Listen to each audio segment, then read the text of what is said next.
Part 3 of Our House Was Haunted. So I left off in part 2 talking about the figure that was standing in the doorway.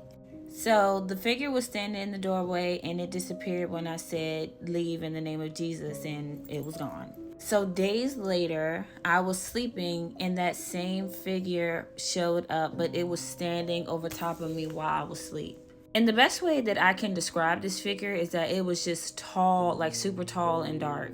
So the figure was standing over top of me while I was asleep, and I was just looking at it and it was looking at me. But like I said, I could not make out a face to save my life.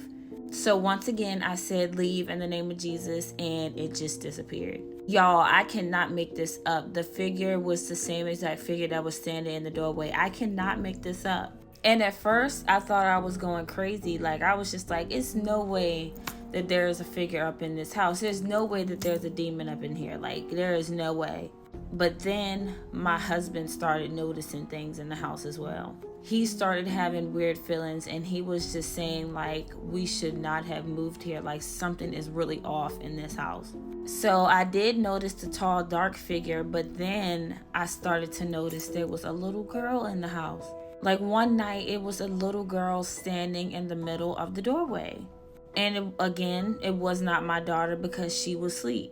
But these figures would show themselves at nighttime and nighttime only. I knew it was a little girl because it had like long hair, but again, I could not make out a face. But it was a short little figure that was standing in the doorway. So one day, the little girl decides she wants to stand next to me while I was sleeping in the bed.